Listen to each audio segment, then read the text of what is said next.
countdown for blast off. X minus 5, 4, 3, 2, 1, fire.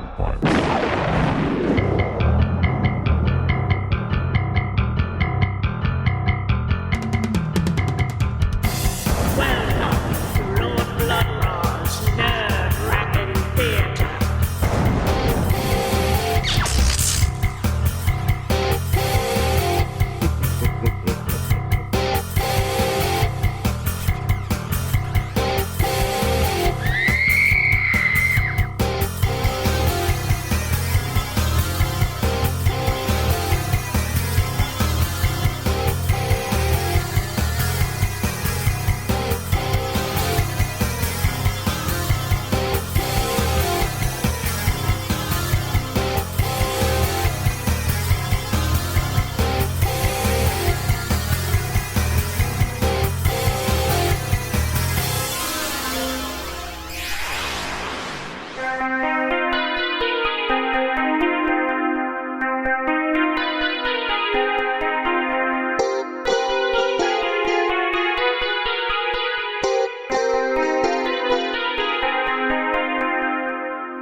Ah, my lords and ladies, geeks, geekarellas, geekulas, and geekeritas. I am Lord Blood-Rah, and this is Lord Blood-Rah's Wrackin Theater. And tonight we travel to the sweltering, sweaty little town of Furnace Flats, where nothing ever happens. Until an old bearded hermit summons Satan, and then things start happening. Tonight, from 1961, it's the tragic tale of souls for sale, the devil's partner. Now, the actor who stars as the titular partner of the devil in tonight's film, Ed Nelson, has quite an impressive B-movie pedigree, having appeared in Roger Corman's Bucket of Blood, Attack of the Crab Monsters, and Teenage Cavemen, along with The Brain Eaters, and, of course, the B-movie classic, Invasion of the Saucermen. Well, my lords and ladies, without further ado, I give to you a film in which no goats were actually harmed. Seriously, no goats were actually hurt in the production of this film. Here is The Devil's Partner.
thanks. New here, huh? That's right. Gonna stay or passing through? Well, it all depends. I'm looking for someone. Well, maybe I can help you. I've been here a long time. He's an old guy. His name's Pete Jensen. Well, you know him. What do you want with him? Your friend or something? His nephew. Well, take care, Ida. See you next trip. Sure, and don't forget the magazines, huh? Sure. What's the matter with you? Wondering what I'm gonna tell you. How in the world did a nice-looking young fellow like yourself come to be a nephew of a crazy old coot like Pete Jensen? Well, the guy can't pick his uncles. You gonna tell me?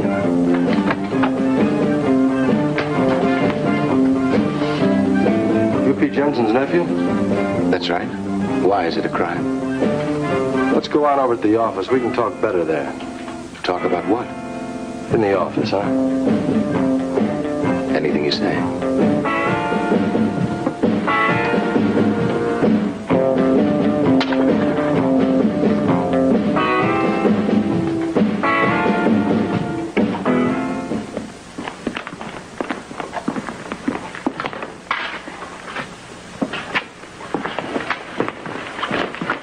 Sit down.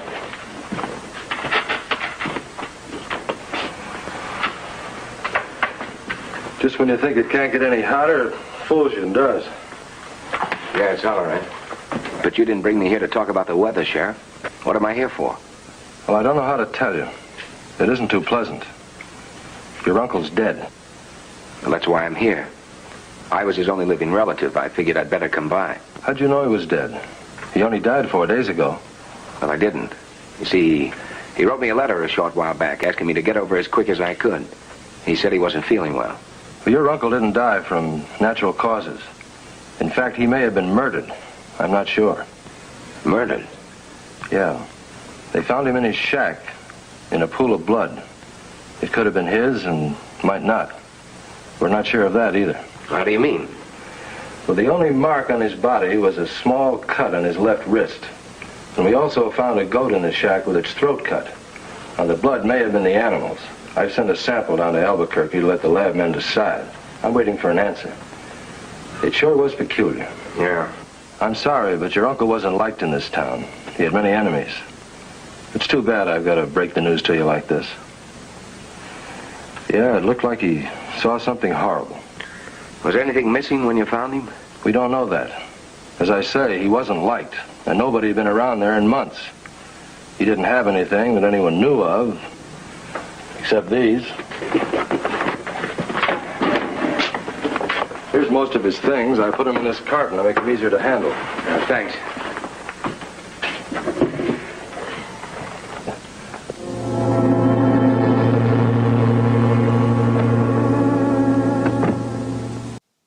Well, apparently goats bleed disappearing ink. Who knew? My lords and ladies, a quick bit of housekeeping here. Now, as you know, all the films we show here in the Wrackin Theater are public domain. But sometimes within a public domain movie, some music clips have separate copyright. I think that may be the case for the music that goes over the opening credits of this movie, because every copy of The Devil's Partner that I found had the music over the credits cut out. So, I took the liberty of taking the music from another 1950s horror classic and dropping it in over the credits. Can you guess which movie this music is from before this pixelated poster reveals the answer?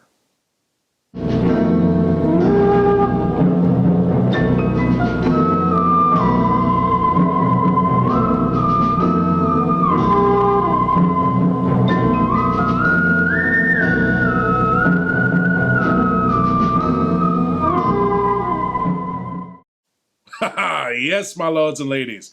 That music was from 1959's The Giant Gila Monster, composed and conducted by Jack Marshall.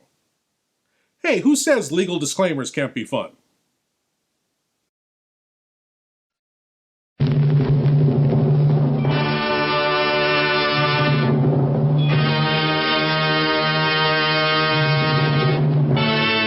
Incidentally, where are your menfolk?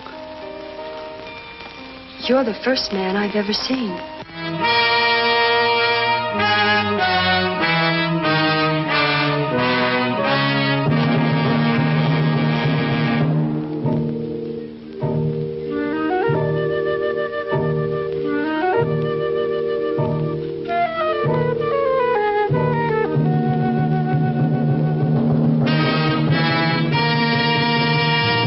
Theirs is the fevered fury of life without love, goading them to lure men into the den of bloodthirsty moon monsters, driving them to tempt men in the deadly cave of moon gold, flaming into a wild lust to conquer man and destroy the world.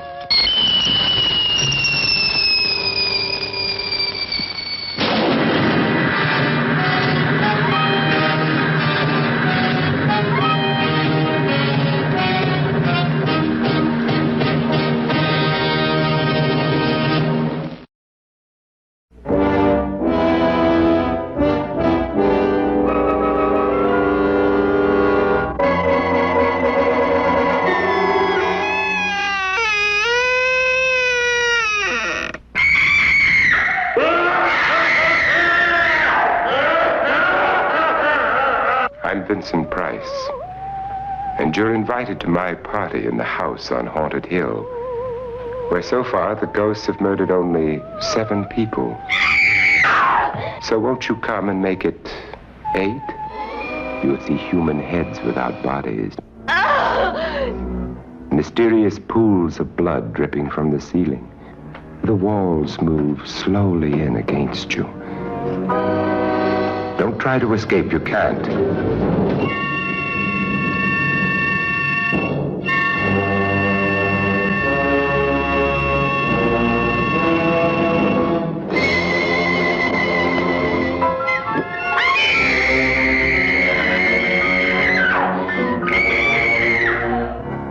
You ready, dear? No. Are you ready, dear? Yes, damn you.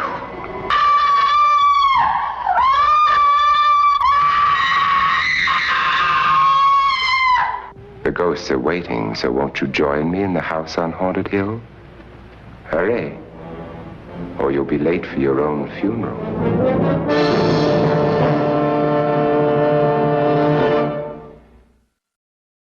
As we return to The Devil's Partner, it seems a secret satanic contract has been discovered by the mysterious young traveler. And in other news, it looks like Uncle Joe has left Petticoat Junction, changed his name, and earned a medical degree. Sure is a scorcher. Hi, Doc. This is Dr. Lucas. I didn't get your name. Oh, Nick Richards. Hello, Doctor. Hi, Nick. Fine. This is Pete Jensen's nephew, Doc. Beats me why anyone want to keep an old goat skin like that. Can't help wondering what they want with it. Yeah, it's kind of peculiar. No accounting for people's tastes, I guess. I'm going to go up and take a look at the house. Shack's more like it. A dirty one at that. Your uncle was quite a character. Yeah, Shack, then.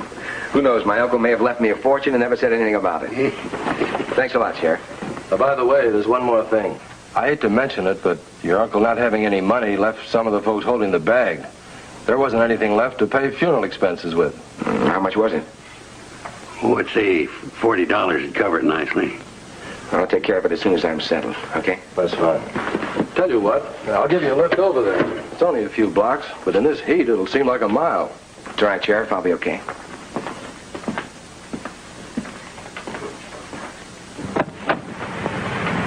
He's a likable sort, isn't he? Yeah, he's not much like his uncle. What do you suppose ever happened to old Pete the last few months? Oh, it beats me. He seemed to get worse with time. Where do you suppose this nephew of his come from? Heat doesn't seem to bother him. What makes you say that? Did you notice? He didn't have a drop of perspiration on him. Must be 100 degrees outside. Oh, well, you got the pinochle deck? Got it, Doc.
Who are you? Well, has the cat got your tongue? I'm Nell Lucas. I might ask who you are. I'm Nick Richards, Pete Jensen's nephew. And this is my property you're on. Well, I never knew Pete Jensen had a nephew. He never mentioned it to me. We used to buy his goat milk. Put it down.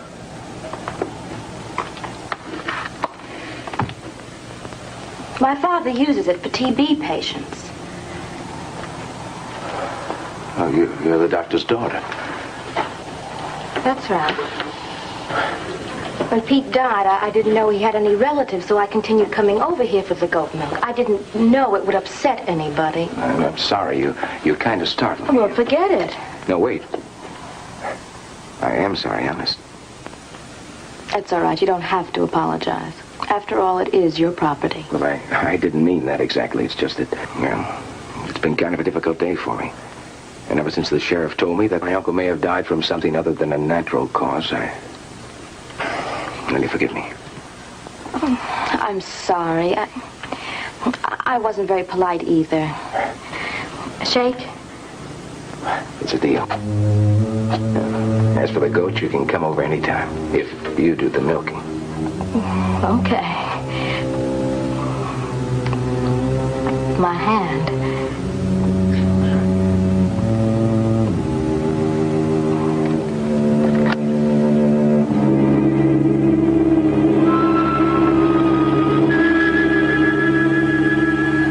What's the matter?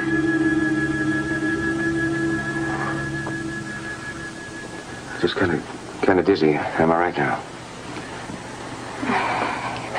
Well, you better see a good doctor. Is your father a good doctor? One of the best in town.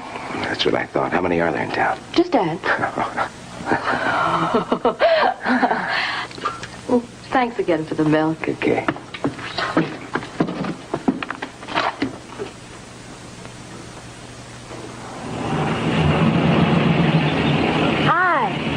Oh, hi, honey. Be with you in a minute. Well, she took 6.5 gallons, George, so that's 230.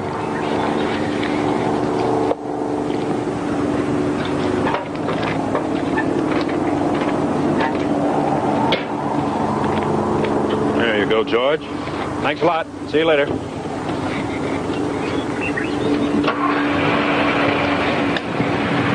the tire ready? Keep the tire ready. Well, it's 1 o'clock, isn't it? Then it's ready. Now, look here, young lady. Do you think this large and prosperous organization would go back on its word to one of its best customers? Allow me.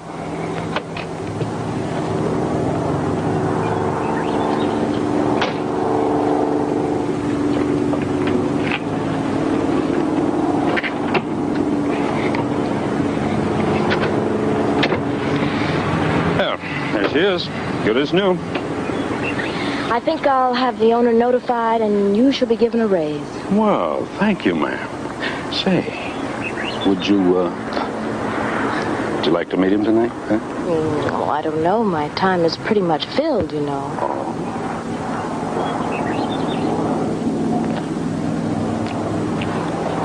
Fresh.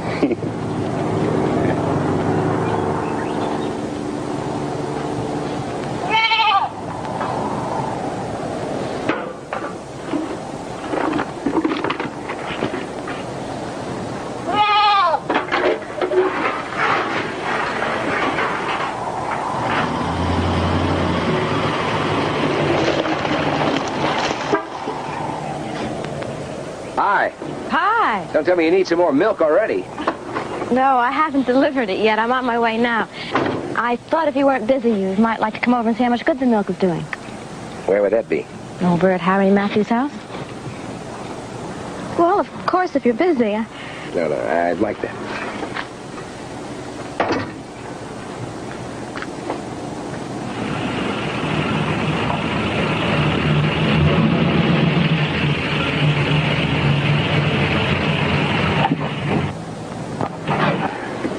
Can you get the milk for me? Sure. No, I'll take it.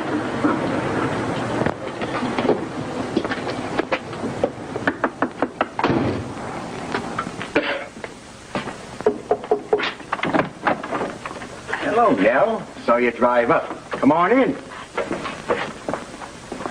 Oh, got yourself a helper?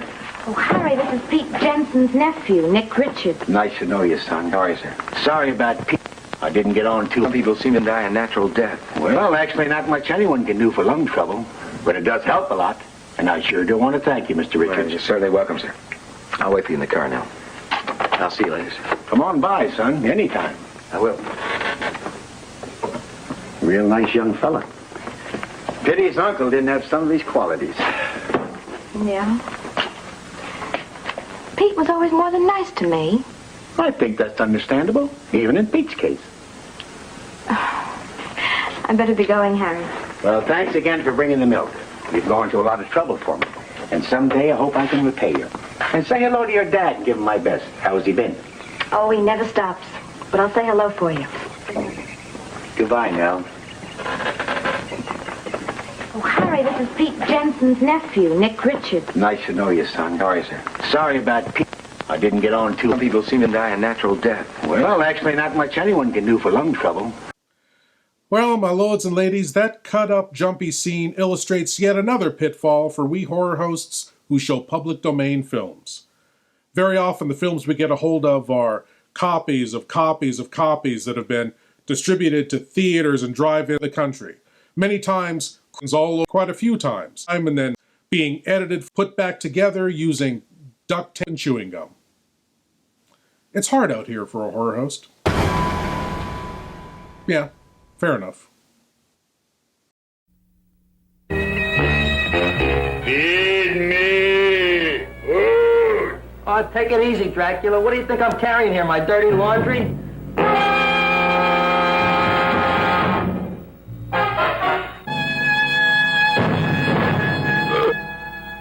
Where a man-eating, talking plant gives homicide something to think about. I didn't do it. Do what? Whatever. Ever see this man? Man, see picture. Why are you so nervous?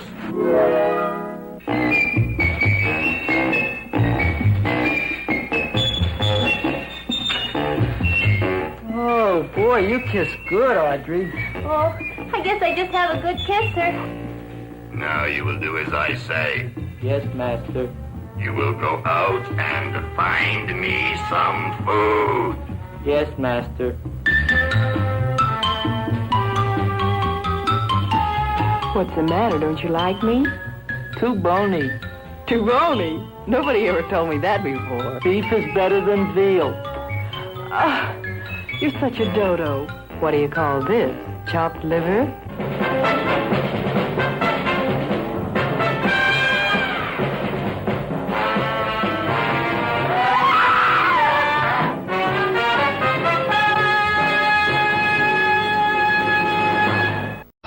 From Haiti, land of the voodoo, comes the most infamous cult of all.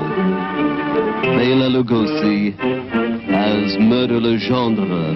I see death. Master of the undead damned. The sinister power behind the white zombie.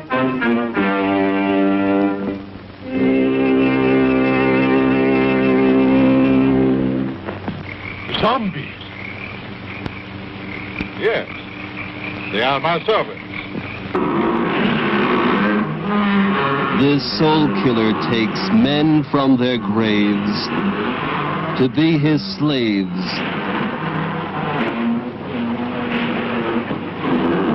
His instruments of terror, and now this fiend plots to possess a woman. Only a pinpoint, Monsieur Beaumont, in a glass of wine, or perhaps a flower. Keep it, monsieur. Keep it. You may change your mind. Not dead? Are you mad? I saw her die. The doctor signed the certificate. I saw them bury her. Captive in the borderland between life and death. Her brain drained of the life spark. The white zombie obeys the unholy commands of her demon master.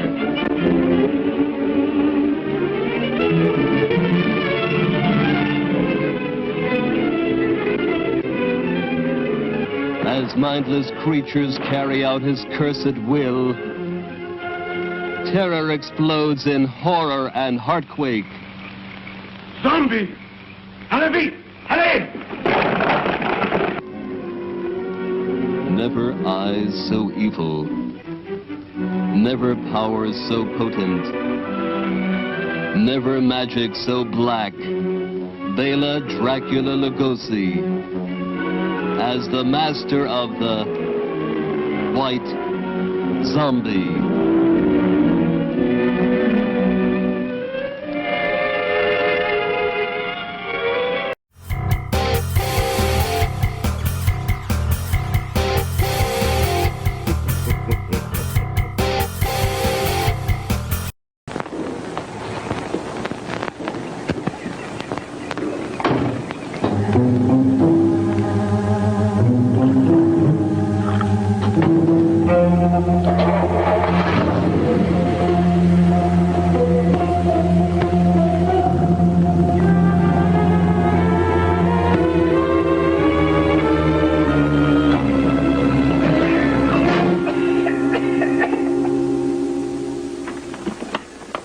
That's right, Tom.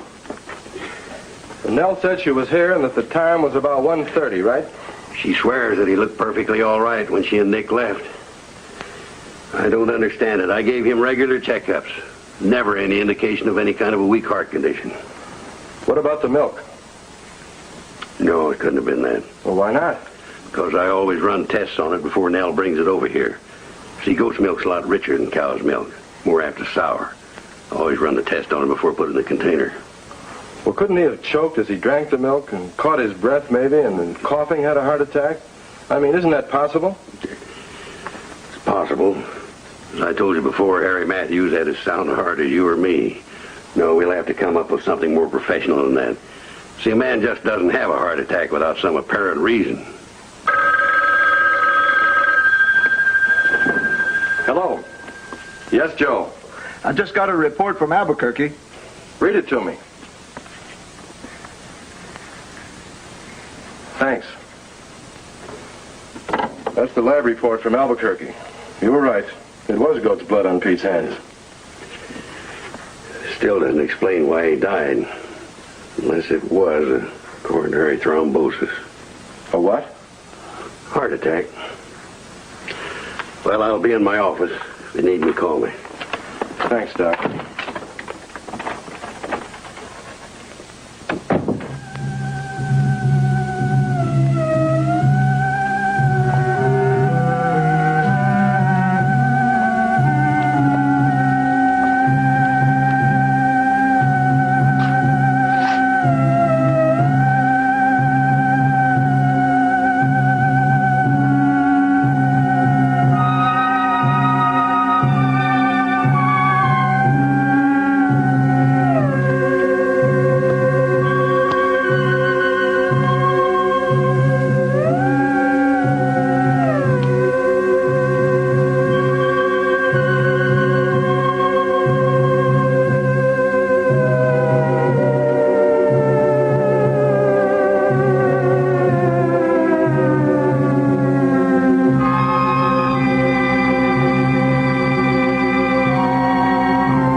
dream, huh? What is it, Prince? What's wrong with you? Prince, it's me, boy.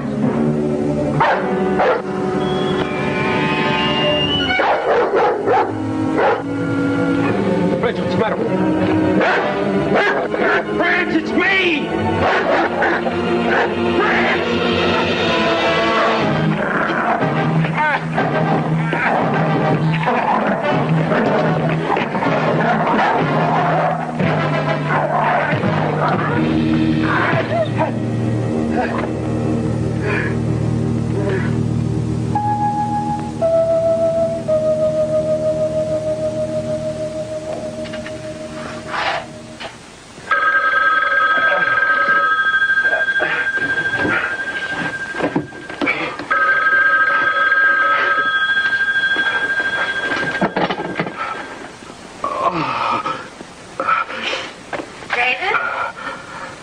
David, are you there?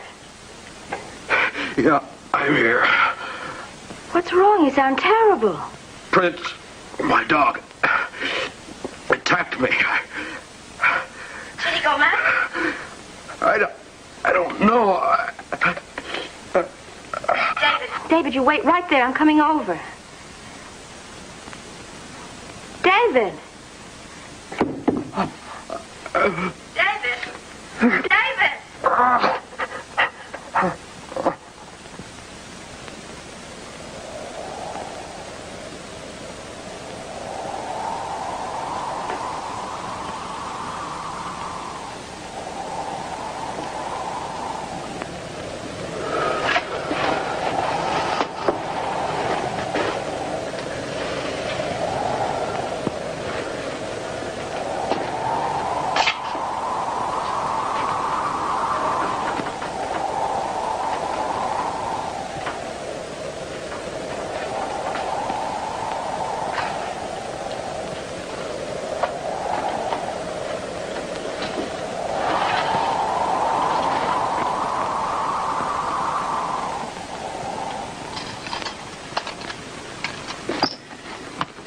You stay here and keep him quiet. I don't want him moving around at all. Okay, Dad. He's going to be all right now, dear.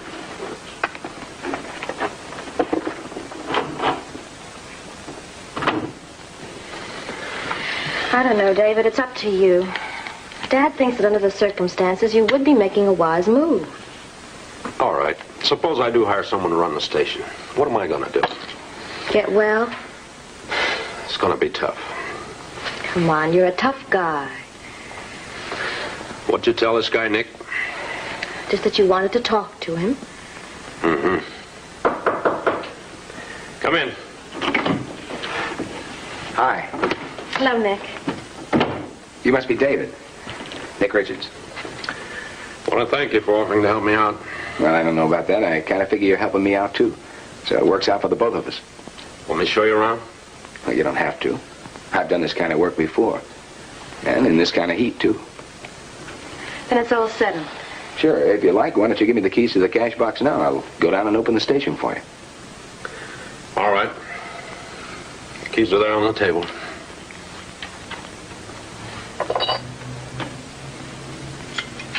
Well, so long. Goodbye and thank you, Nick.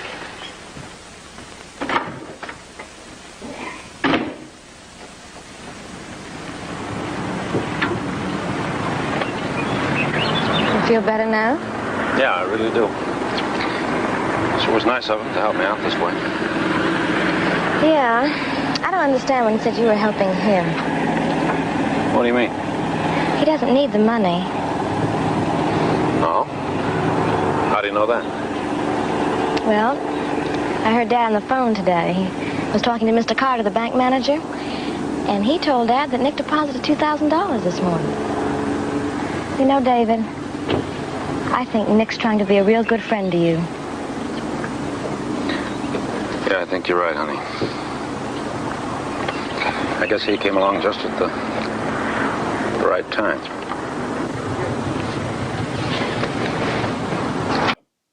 Oh, come on now. He came along at the right time? Really? The guy's name is Nick. Nick. The line should be, he came along at the nick of time. The nick of time.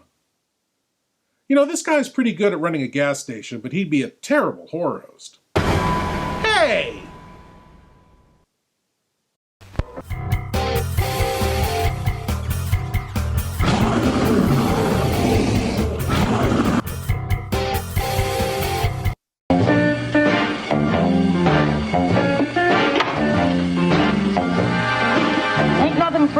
papers, so turn around and get out.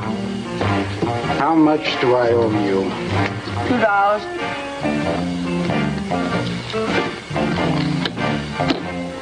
Thanks, papers. They're real. Sure they're real. You think they're counterfeit or something? This calls for a celebration.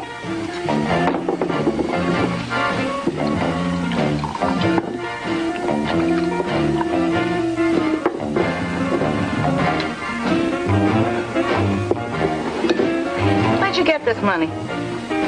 From a friend. As a matter of fact, from a very good friend. Where would you get a friend? A new fellow at the gas station. What's his name? How should I know? I just met him. Now look, little man, just because I felt sorry for you once and give you $2 out of the kindness of my heart, don't mean I want to get in any trouble back, understand? Personally, I don't know why I ever came in here. You paid me the $2 you owed me. Well, that's right. A gentleman never forgets a debt, especially to a lady. Don't come with that high and mighty talk to me. You ain't no gentleman. And I ain't no lady, that's for sure. And to think that I once liked fat people. Why, you? Fat and skinny had a race. Fat fell down and broke her face. Hey, you get out of my place and stay out.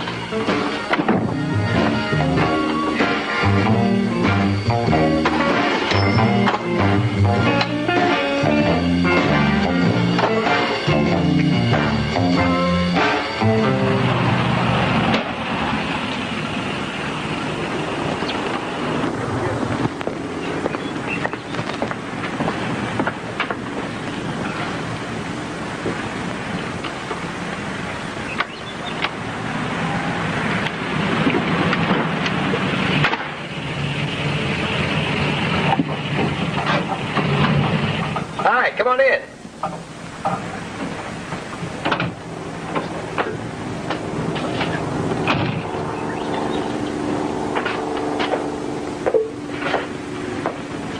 Hey, why so glum? You ought to be happy. The money keeps rolling in the way it has. You and David will be able to get married and retire soon. Nick, I'm worried about David. Worried about David? Why? He just isn't himself these days. Pretty hard. There was a nasty maul in his dog caving. No, it isn't that. Something seems to be changing him. He doesn't seem to care anymore. Care about what? About me.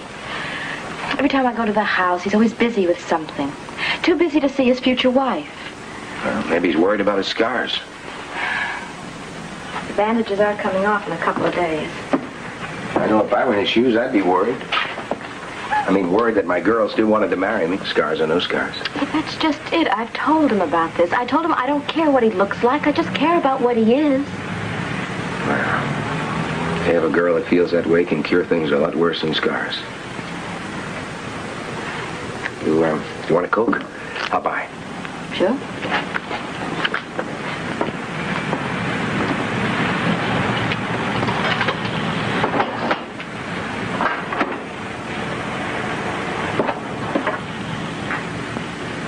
Hope they're cold. I just put them in the box a few minutes ago. Nick, here I am telling you all about my troubles and not even asking you if you mind. I'm listening, and I know mine. Anyway, that's what friends are for. Have you ever heard of Dr. Robert Marks? Marks? No, why? Well, he's one of the best plastic surgeons in the world. He and Dad were interns together. Well, when this thing happened to David, Dad asked if he'd help, and he said he would. That's wonderful. And I'm sure with a guy like Dr. Marks, David hadn't got a thing to worry about. He doesn't. Well, but he still thinks that everybody's against him, including me. Well, you want some real good advice? I certainly need it. Give David a little time. Believe me, he'll come around. Nick, I don't know how David and I are ever going to be able to repay you. Maloney. Come on. Come on.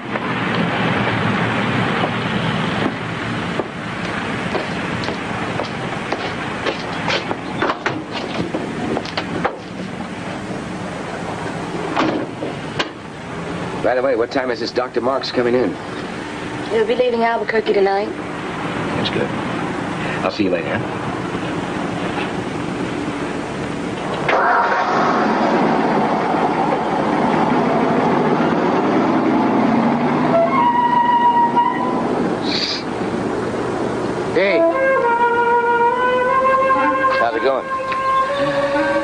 What's the matter? You need some more money? You already gave me 5. I still got some left. See, I don't need no money. You, want to do me a favor? For a friend, I'd do anything. To me, you're a real friend. Well, you see, this buddy of mine's in a little trouble, and I'd like to help him out. Only I can't do it myself. You just name it. You meet me here tomorrow night. And this is between you and me. You understand? You understand? Here tomorrow night. It's between you and me. Right.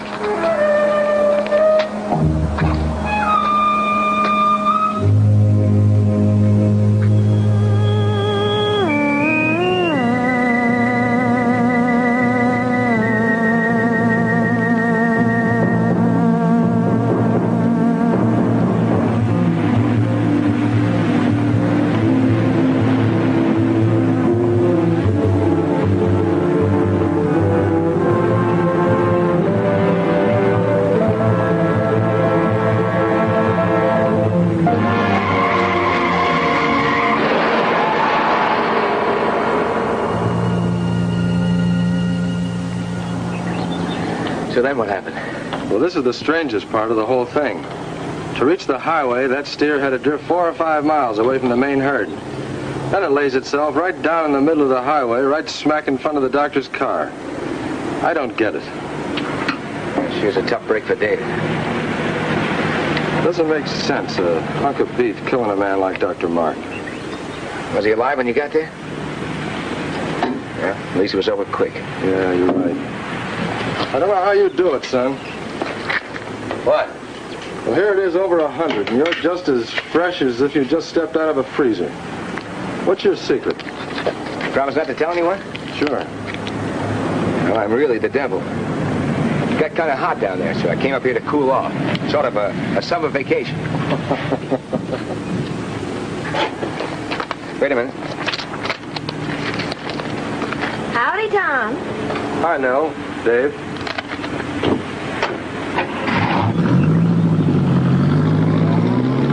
There goes a real nice guy. Sure sorry to hear about that surgeon getting killed last night. Well, Tom told me. But there are other surgeons. Forget it. If you want, Dave, you can take the cash and receipts with you now. We'll save you a trip coming by in the morning. Look, if I need any advice from my help, I'll ask for it. Suit yourself. I was only trying to help. I'd like to go now. That is, if you don't mind. I'll see you in the morning, then. So long, Nick.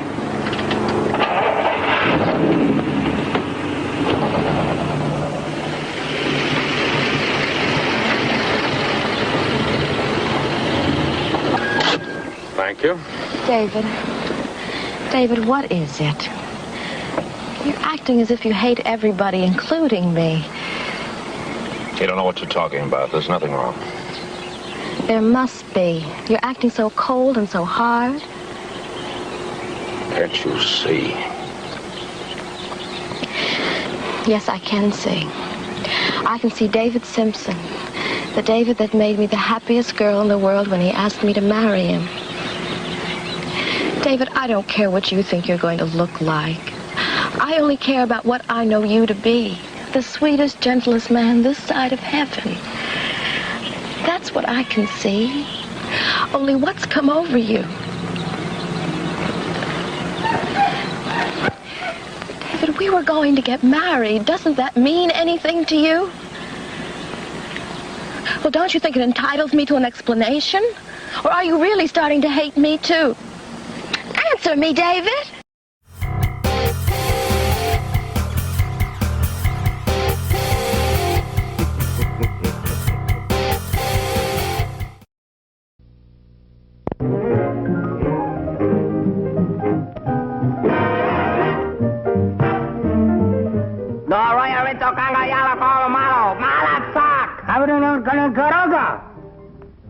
Okay, banga banga. Since when are you talking native language? I just started today. Well, what do you say? What do you say? I don't even know what I said.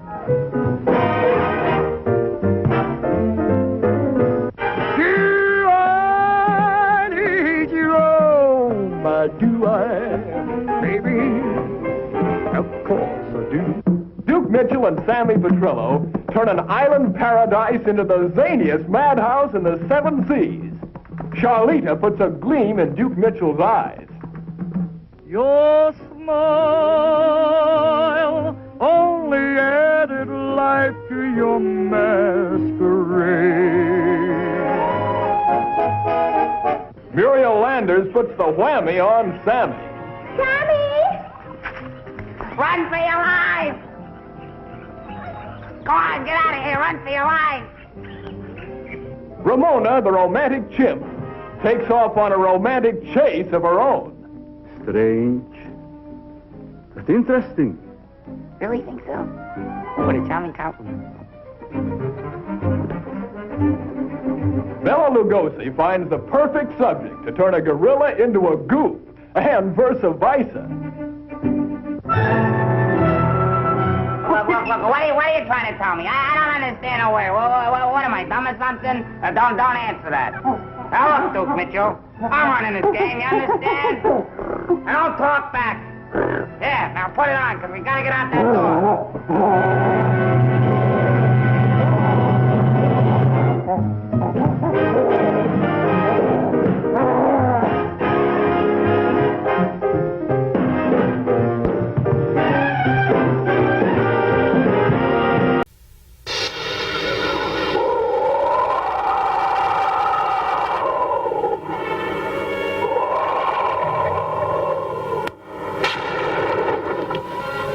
Trail with 4 men and a girl to the territory of the 4 men who live by killing.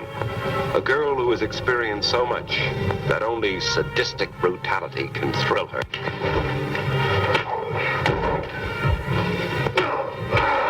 Vicious and violent men, attempting the most daring of daylight robberies, enjoying midnight revelries, until one orgy turns into a nightmare of terror.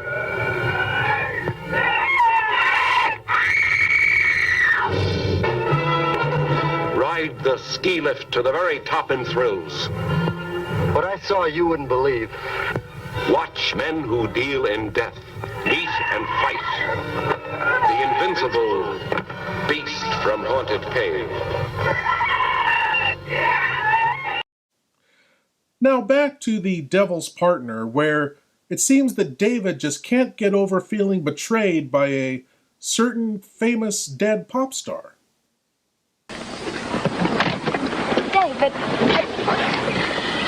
I know how you must feel about Prince turning against you. Look, have you ever thought how I might look once these bandages are removed? You must have. Why else would you have your father bring in a plastic surgeon to operate? To make me look normal again? Isn't that it? Well, I don't understand why you're talking to me like this, David. I'm not going to even try. Everybody has tried to help you, David. Nick has. Oh, so it's Nick now, is it? He doesn't need a plastic surgeon. Well, I can see he's becoming quite a hero with you.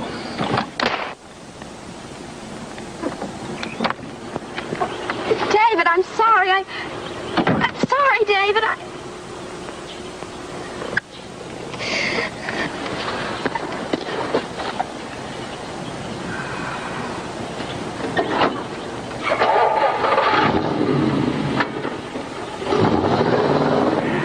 Papers understands, won't say a word to anyone. I ain't stupid.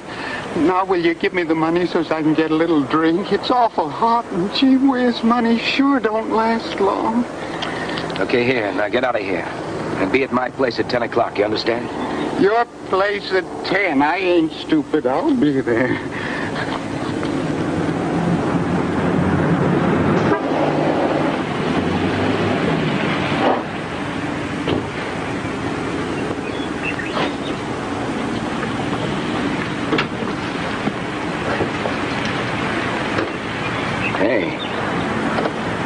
Hey, now, what's the matter? Come inside.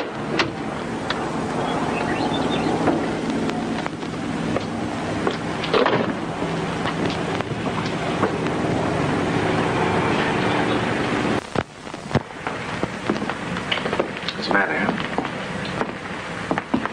Sit over here.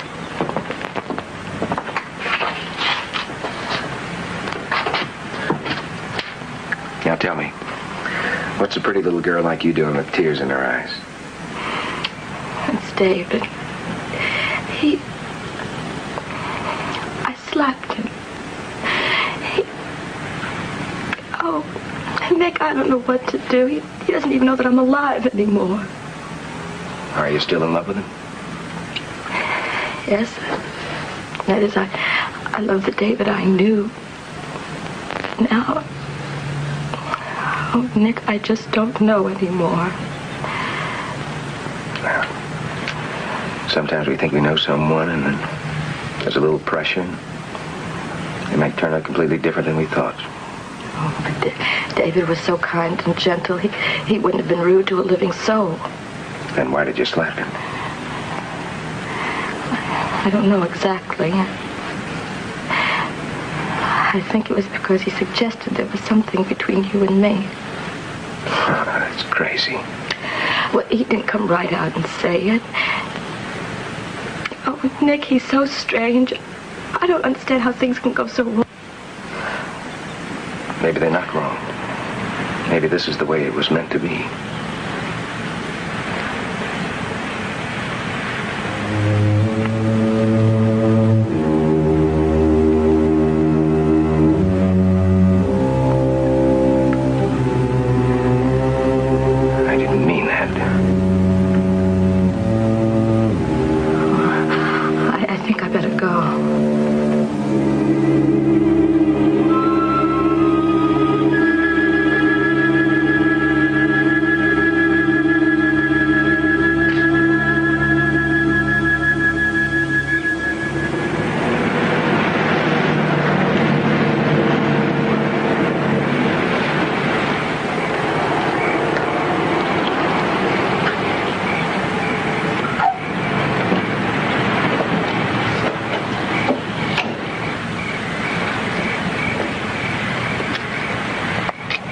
What are you doing here, Papers?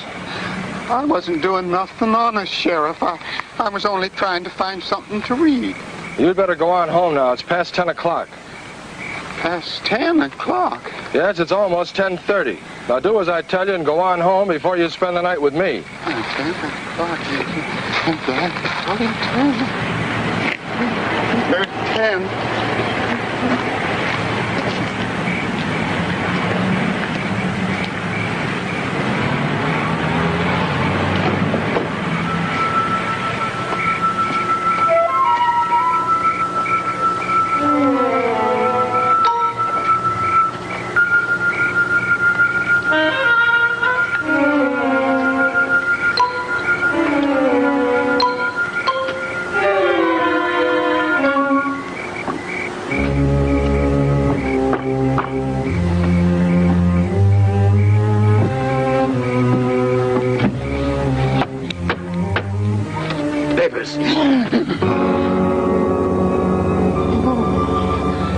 It's you. You're late. I didn't think you were coming. I'm sorry. I was busy and I forgot what time it was. And then the sheriff told me. The sheriff? I thought I told you to make sure no one saw you coming here. But I couldn't help it, Mr. Richards, sir. Honest. Well, it doesn't matter. Come inside.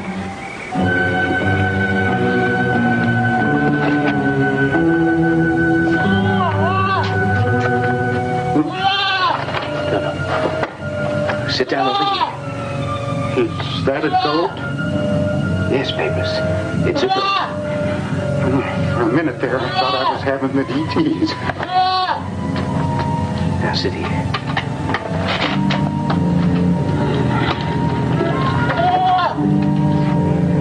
Here. Take some of this.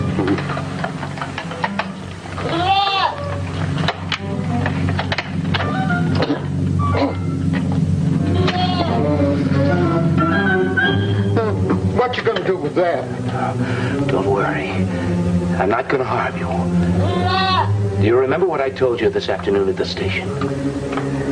You told me you wanted me to help you do something. Yeah, that's what you said. Now wait.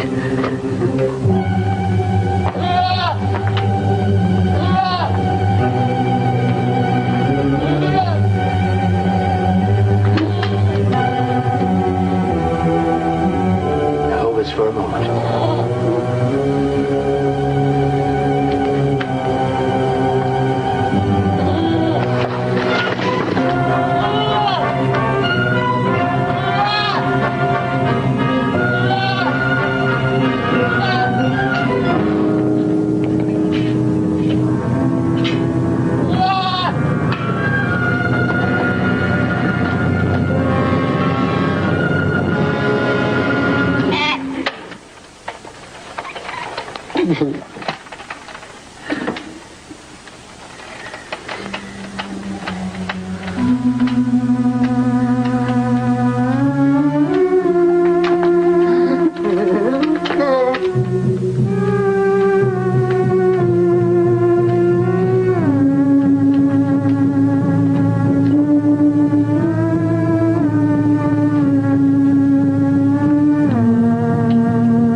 I want to show you something.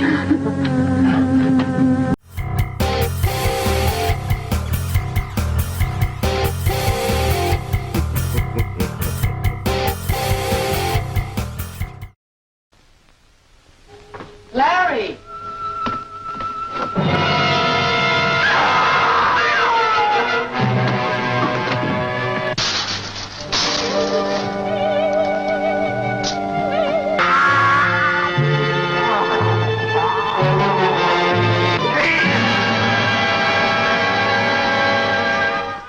From the exotic geisha houses of Tokyo to the back alleys of the Ginza Strip comes the terrifying news of a fiendish creature that threatens to destroy all who stand in his way.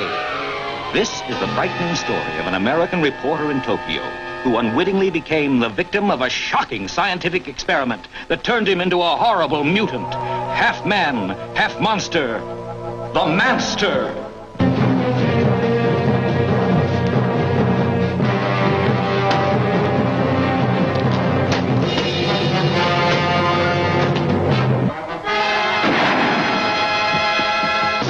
What happened? He got away. I think I know where he's going, to Tara's. Follow me. Right. There's panic in the streets as the unheard-of terror of a half-man, half-monster runs wild through the city.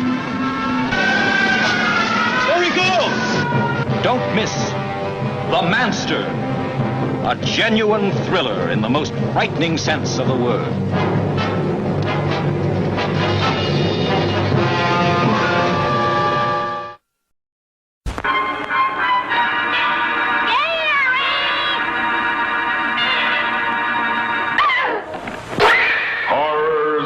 Spider Island. 8 beautiful girls and 1 lone man struggling for survival, with death, sudden, violent, and horrible, lurking in the shadows. Horrors of Spider Island.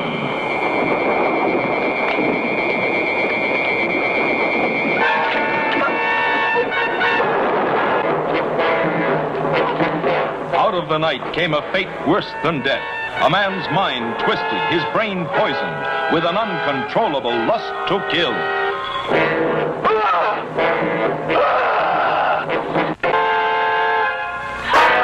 Horrors of Spider Island. A tale of terror that will leave you limp. So hideous and shocking, you won't believe your eyes. His hunger for victims was never satisfied.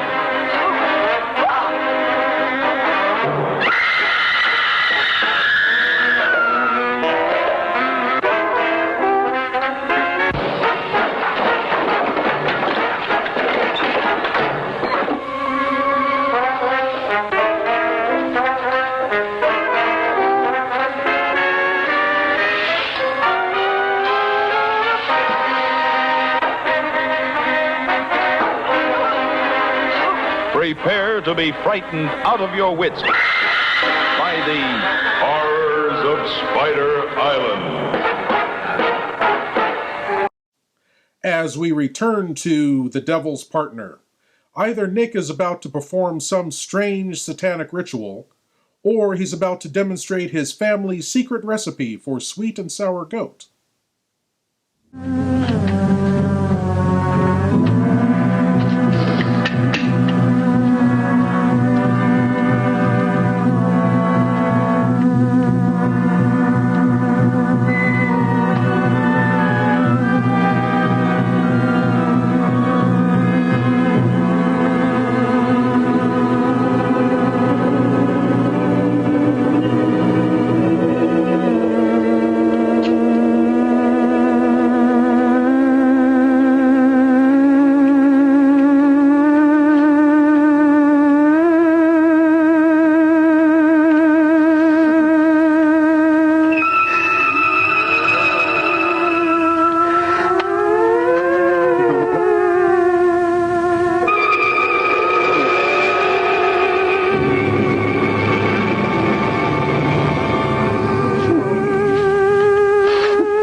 Is that a man down there by the bush? Daddy! Daddy!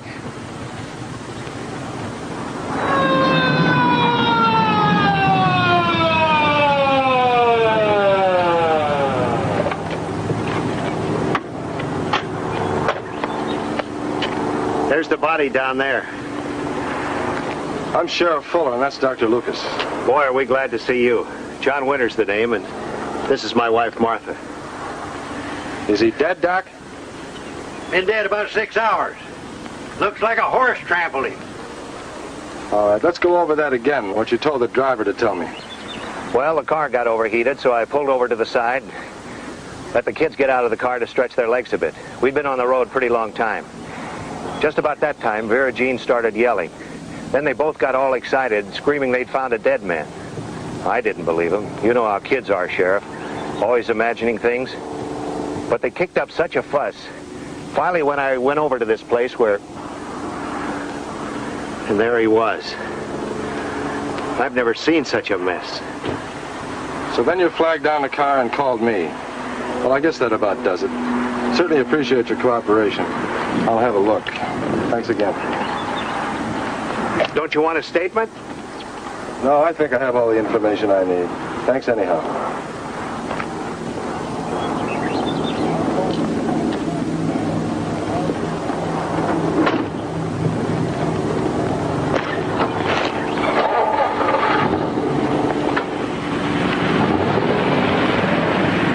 Looks like you tried to write something.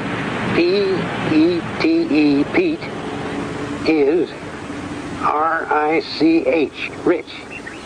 Pete is rich. Pete? Pete who? The only Pete I know is Pete Jensen. Yeah, you're right. We better get back into town.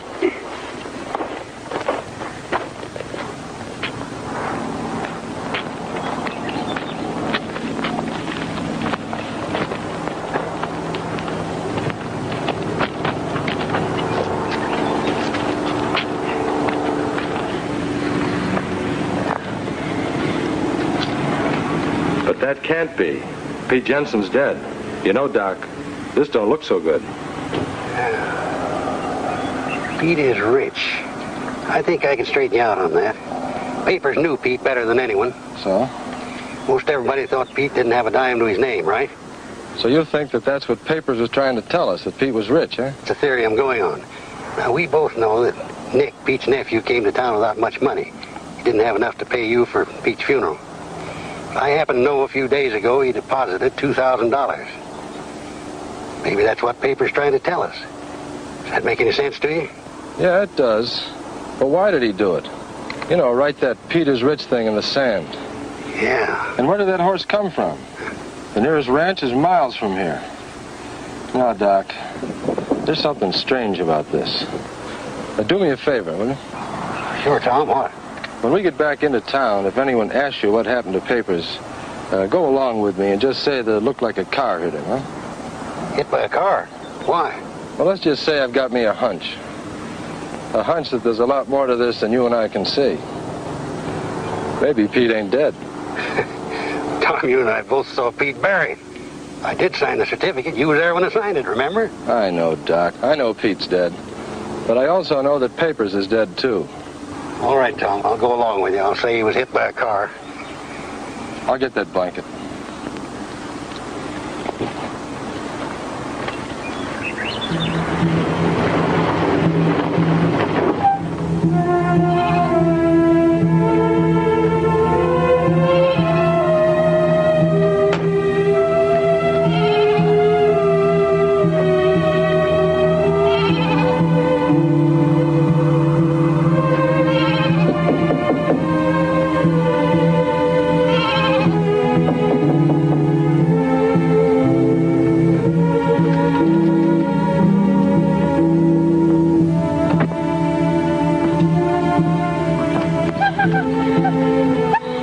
What are you doing? Stop it, Letty.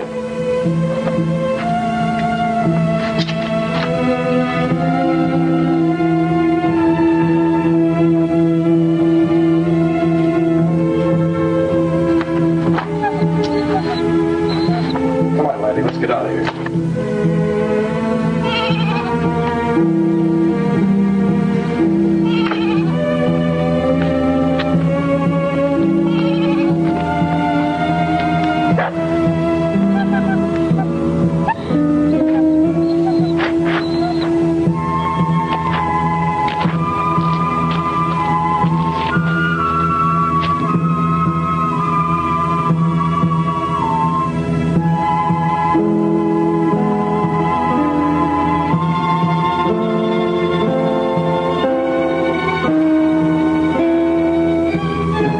Letty, looks like you uncovered something.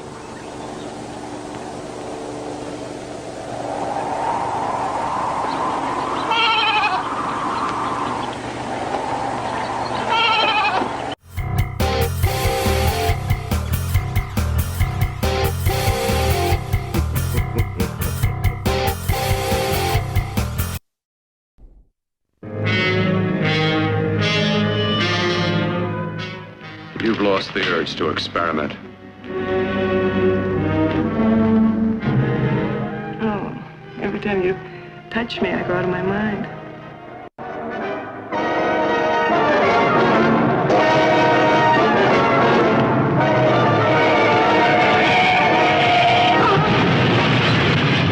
Let me die. Let me die.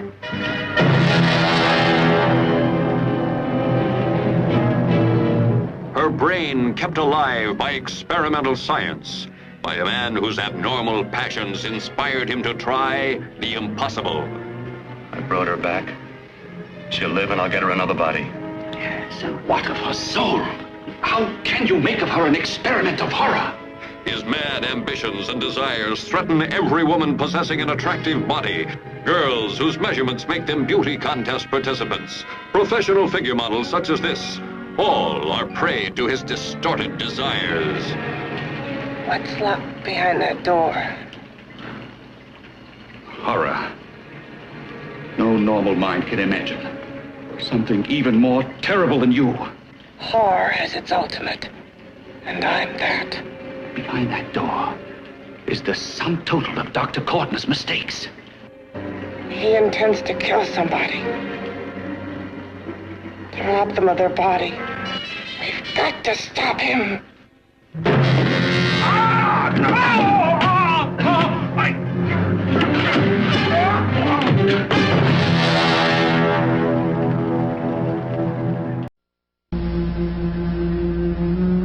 That it could happen in America. That it could happen now. That it could ever happen to me.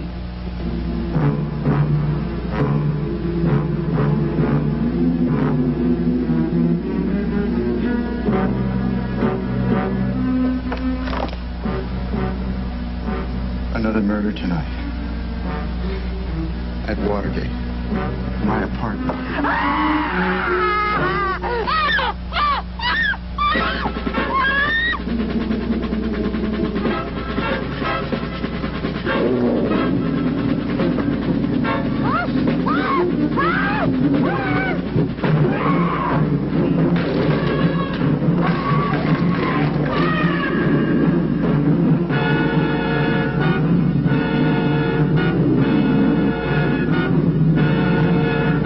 You must issue the order that he be taken alive.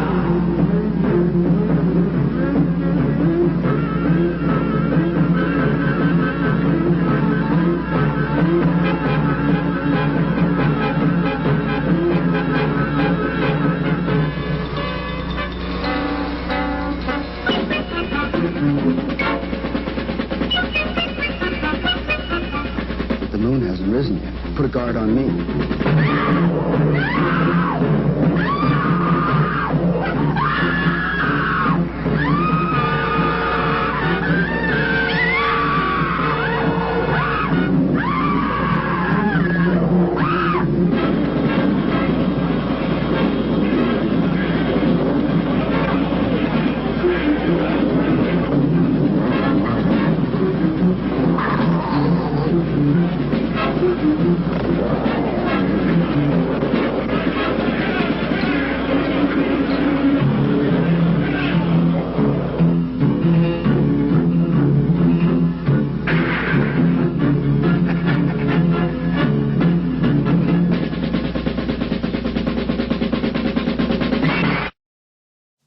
And now back to The Devil's Partner, where Dr. Uncle Joe, who's still moving kind of slow, come to think of it, rides to the rescue of Nell and David's romance.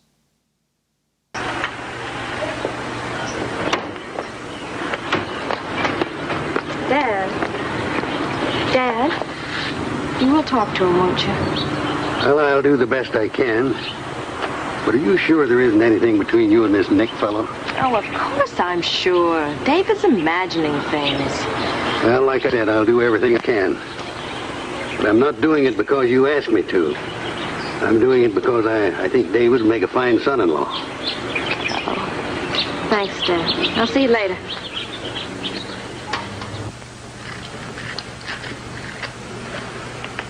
Yeah, we'll have it off in a minute now, David.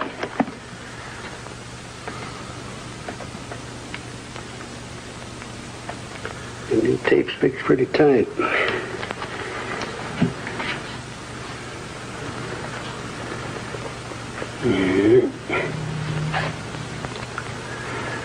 Well, Doc, how does it look?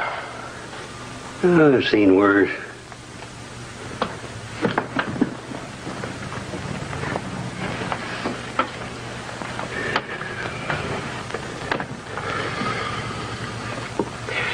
Well, let's face it, Doc, not a very pretty sight, am I?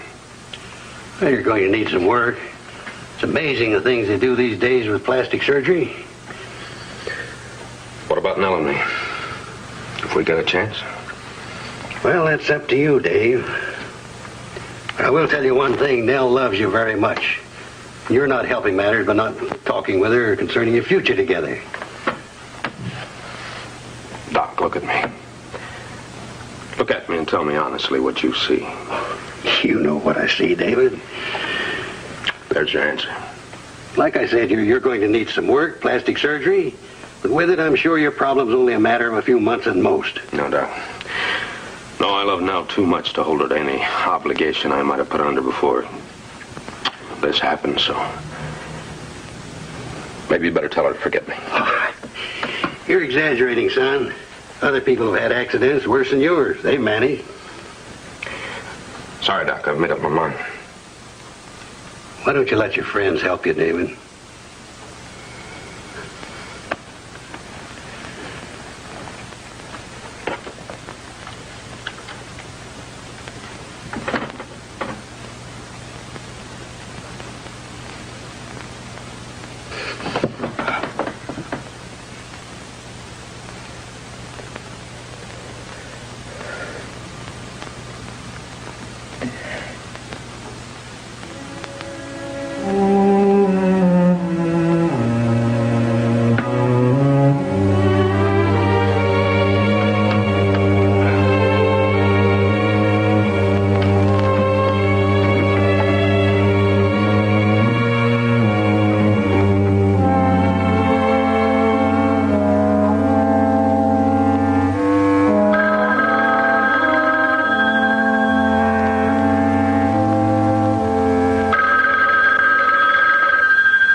There's a Mr. Johnson here that wants to charge some gas till the end of the month. Yeah, I just wanted to call, make sure it was all right.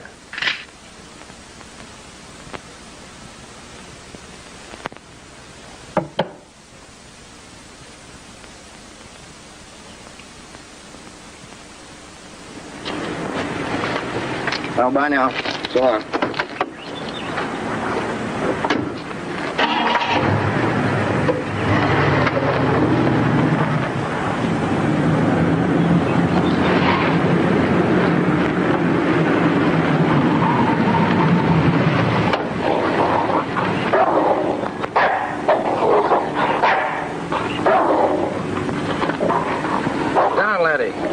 What's gotten into him? Yeah, dogs can sure smell things they don't like a mile away. I was feeding a stray cat in the back a while ago. I guess he senses it. Nick, I'd like to ask you something. Sure, anything. Well, what is it? Did you see papers the day he died? Oh, I used to work on a ranch once. One of them turned on me. Just got under the fence in time. If I hadn't, I'd have been where papers is now. You're right. It was a nasty way to go. Yeah. Who told you it was a horse? The doc? Yeah, that's right. Thanks, Nick. It's okay.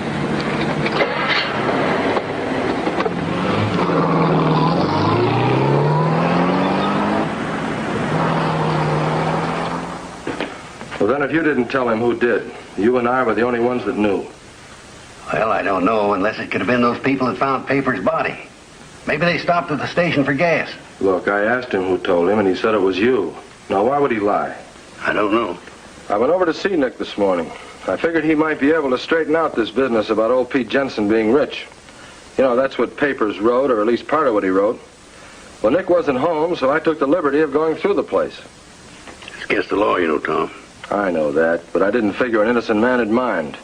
Anyhow, all I found were a couple of goat skins and a square painted on the floor under a rug, like it was meant to be hidden. What kind of a square? Well, not exactly a square. It had 6 sides. Hexagon. Yeah, that's it. And there was some blood on the floor. I think it was goat's blood. Why do you think it was goat's blood? Well, there was a goat skin hanging on a clothesline inside the shack.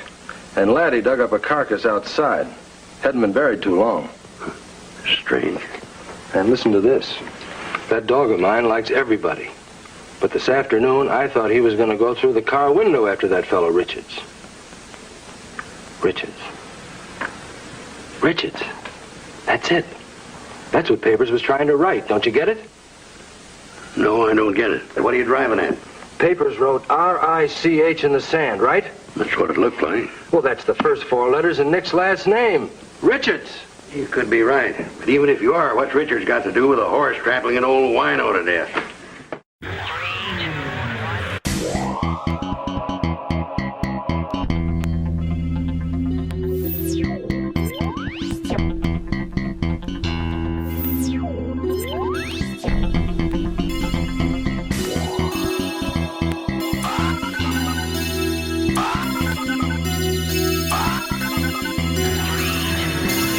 It's Lord Blood-Rah's Tremulous Trailers. From the depths of hell comes The Devil's Messenger, starring the Master of Mystery Lon Chaney and Karen Cannon. You can leave my message. You'd have to go back. Up there. No, I can't. I won't go back. You'll deliver that to a Mr. Donald Powell. Don't be afraid of me. The Devil's Messenger delivers gifts from hell, turning man into a ravaging beast. I took a picture of that old farmhouse. There's nobody in the picture. You saw it. Was there anybody in it? No, there wasn't. Somebody has come out of that house, and they're coming toward me. Back from the dead, his lovely victim seeks revenge for her horrible death at the hands of a man driven mad by a gift from hell. Trapped in her icy tomb until the Devil's Messenger exposed her nakedness in her crystal prison. Now let's get down to here. She becomes the object of a scientist's lust. His consuming desire for her drives him to commit murder to keep her for himself. Not since Eve received the apple have gifts inflicted such unnatural consequences.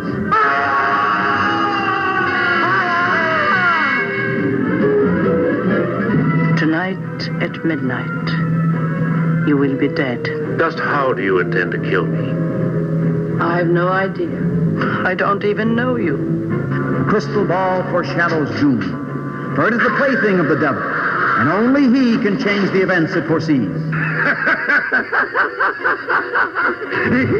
You must see what the Devil's Messenger has in store for you.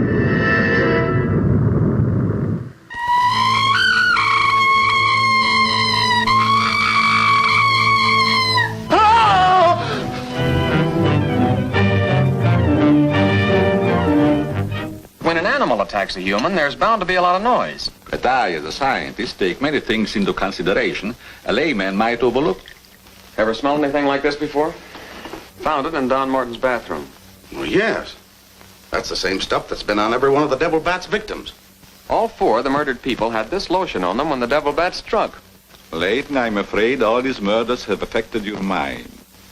Now, my plan is to sit in the garden, and when the killer makes one of those power dives, I'll blast him.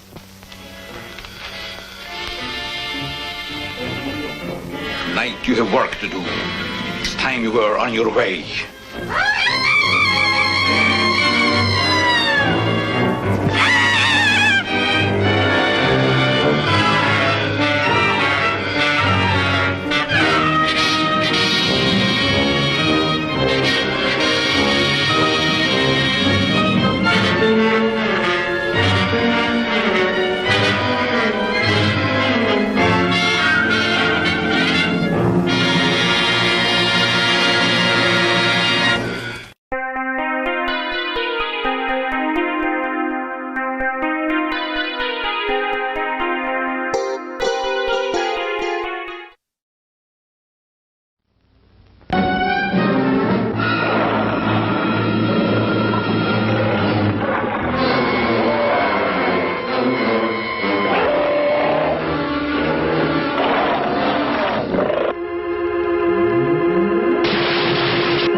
into a world not yet known, in spaceships of the future, these men of courage and daring set out to conquer the universe beyond the known world, facing unbelievable dangers on every side.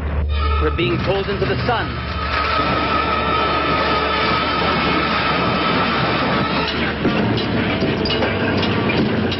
Meeting new adventures in undreamed of places. Mars.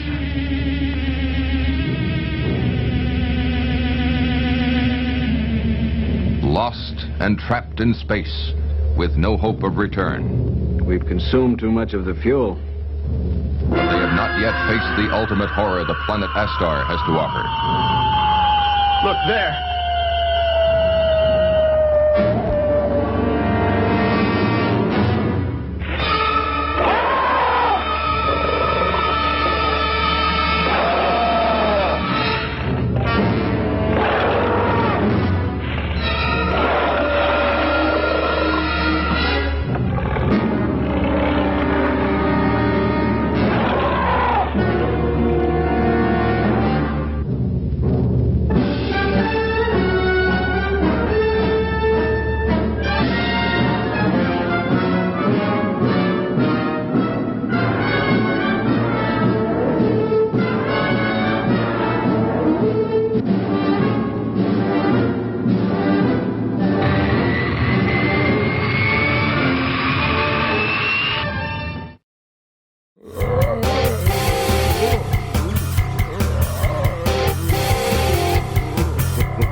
Hello, Sheriff. Afternoon, Nell.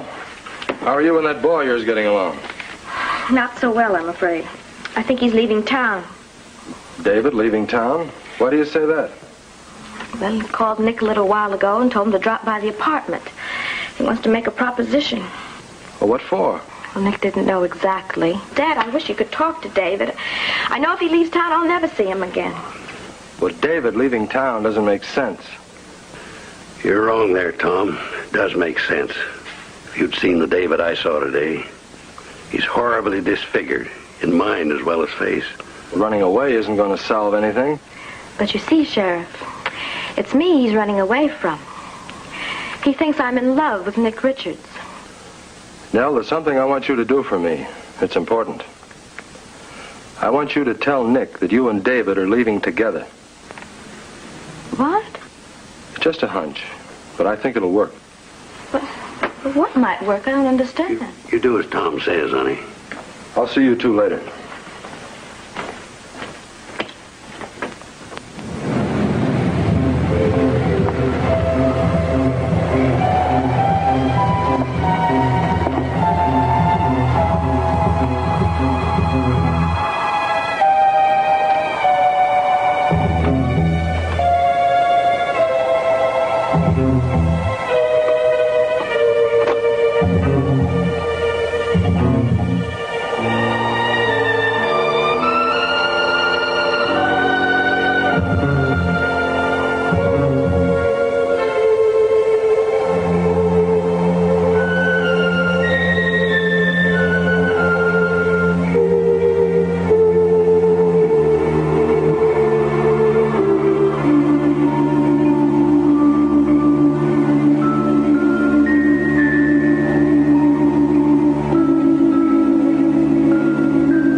What's this all about? Why are you worried about David? Because I think he's going to be the next victim. Victim, what do you mean? Well, I may be wrong, but I think Nick Richards is partly, if not completely, responsible for all the trouble that's been going on in Furnace Flats. Why him? He's been helping everybody. Well, I know it looks that way, but it's queer. Everything he touches seems to go wrong. Well, why don't we go have a talk with him? Kill two birds with one stone. Keep an eye on David at the same time. All right, we'll go in my car.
How do you know about...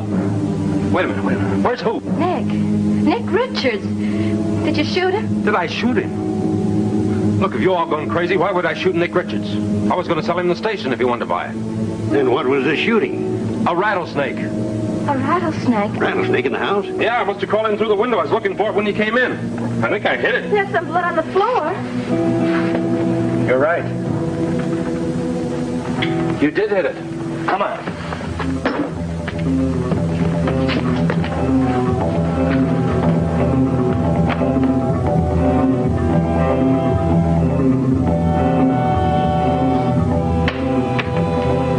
What's this? Blood. I'll go get my flashlight. Assume the position and open your minds wide. It's time for your cranial cavity search. Yes, my lords and ladies, the cranial cavity search. Here's a chance for you great geeks out there to prove your geek cred by showing what you know. And tonight's cranial cavity search question is: the 1960 witchcraft classic Horror Hotel, starring horror legend Christopher Lee, was about a young college student whose research into the dark arts leads her to the small village of Whitewood, Massachusetts, where, of course, horror hijinks ensue. Now, Horror Hotel was not the original name of this movie when it was first released in Britain. What was the original title of Horror Hotel? A Date with the Devil. B, The City of the Dead. C, Beware Whitewood. Or D, Great Satan's Village. What was the original title of the movie Horror Hotel? And what is it with these commercials anyway?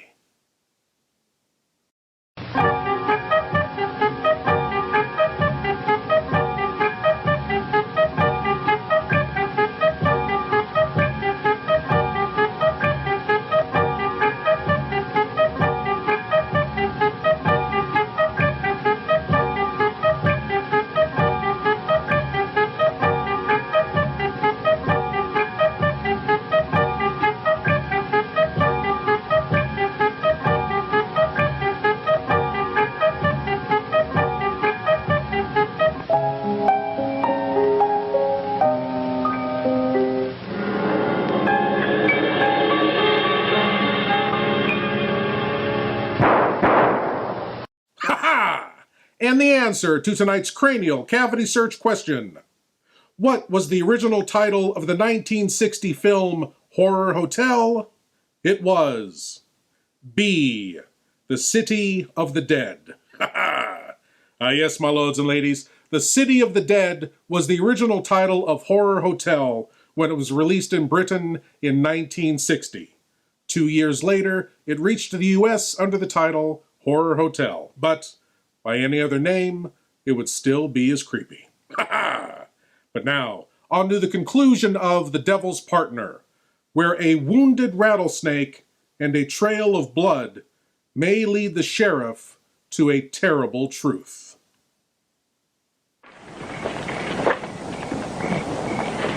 Evening, Ida. Evening, Sheriff.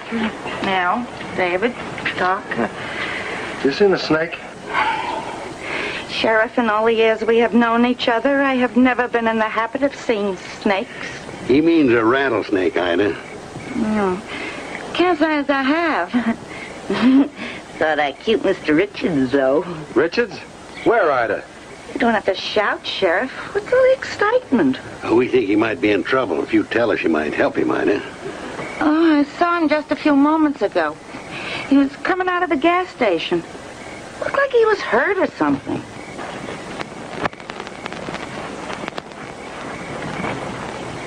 I don't know what's come over this town. Used to be a real nice place to live in. Now,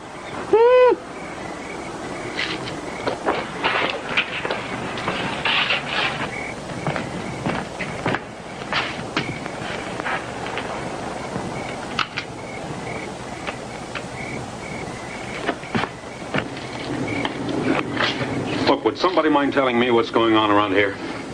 Well, I'm not sure myself yet, but I think I have an idea. What? As I said before, I'm not sure, and like Tom here, I'd just be guessing. Well, get to the point, Doc. From all indications, our young friend Nick Richards seems to have a tremendous power. A power to such an extent that he's capable of turning himself into anything he wants. You must be kidding, Doc. Dad, what are you saying? Well, I'm afraid that what the doc says is true. Nick's to blame for everything that's happened around here. Yes, but what has the snake got to do with Richards? I don't understand. Well, here's Joe. Come on, let's get in the car. Now, wait a minute, Tom. Doc, can we get in the car? We're wasting time.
Okay, so this guy sells his soul to the devil so he can turn from a broken down old geezer into a young handsome guy who can change into any animal he wants to.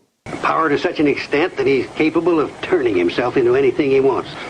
And all he does with that newfound power is cause some domestic strife between Nell and David. He doesn't rob banks or try to take over the world or audition for America's Got Talent. All he wants to do is date Nell? It seems kind of unambitious to me, you know? What a waste. Anyway, my lords and ladies, I want to thank you all for watching, and I want to invite you all back again next week when we'll do whatever this is all over again. Ha ha! As always, I am Lord Blood-Rah saying, geek out.